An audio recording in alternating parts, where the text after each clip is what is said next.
In this video, I'll be using Chocolatey to package and install VLC. I'm starting this video from my GitHub page, and that's because there are a few bits of information here that I will be using for this video. And I will leave the URL in the description down below. And now I'll begin this video by downloading all the necessary files for my package, and I will start with the installation file. And for that, I will use the link that I have here that brings me to the VLC homepage. Here I will click on download VLC, and then I will go back to my GitHub page. Because here I have this NuGet package called template, and I will be using it to create my Chocolatey package. So I'll click on it. Then I will click on the button right here to download the package, and then I will go to my downloads folder. And currently here I have my installation file and also the template NuGet package. I will open the NuGet package. It opens up with NuGet Package Explorer, and because I will be packaging the installation file inside of my Chocolatey package, I will right click on Tools, then I will select Add Existing File, and I will select the installation file that I have in my downloads folder. And as you can see, the installation file appeared here in the package. Now I'll double click on Chocolatey Install and then on this Edit button. And then I will go back to my GitHub page because here I have this PowerShell snippet that will be responsible for executing the installation from the package. Basically, it finds the installation file inside of the package, it executes the installation, and after that it removes the installation file from the computer. So I will copy the snippet by clicking on the button right here, then I will go back to my package and insert the snippet. And for it to work, we need to provide few values. For example, here I need to provide my installation file name. And for that, I will go back to my downloads folder. I will right click on the installation file, select the rename, then I will select full name, then right click again, and I will copy the name. Then I will go back to my package and insert the value here.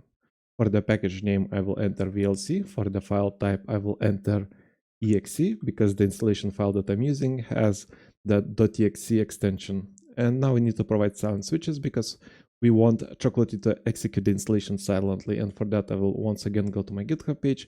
And here I have the silent switch that I will be using. So I will click on the button right here to copy the value, go back to my package and insert the value here.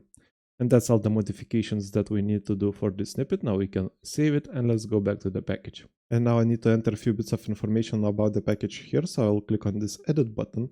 For the package ID, I will enter VLC. For the package version number, I will enter 3.0.20. We can see the version number on the installation file name right here. For the authors, I will leave it at Let's Do Automation. And for package description, I will enter VLC package. And that's all the mandatory fields that we need to fill. So now let's save the information by clicking on the Save button.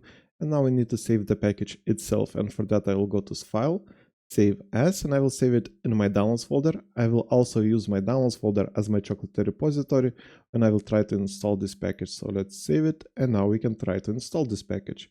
And for that, I will open my terminal application. I will run it as administrator because we need administrative privileges to execute the installation. And for that, I will type choco install. Then we need to provide our package ID that we entered here. So it's VLC in this case. And also because I'm using my downloads folder as my Chocolatey repository, I need to add -s and then provide my Chocolatey repository location. So it's my D drive and downloads folder. And I will also add -y and let's press enter and let's see what's going to happen. And the package was successfully installed. If I go to my start menu and then all apps, we should find VLC somewhere here, and here it is. If I open the VLC media player, it opens up and it seems to be working just fine. And that's it for this video. Like and subscribe if you want to see more videos like this, and see you in the next one.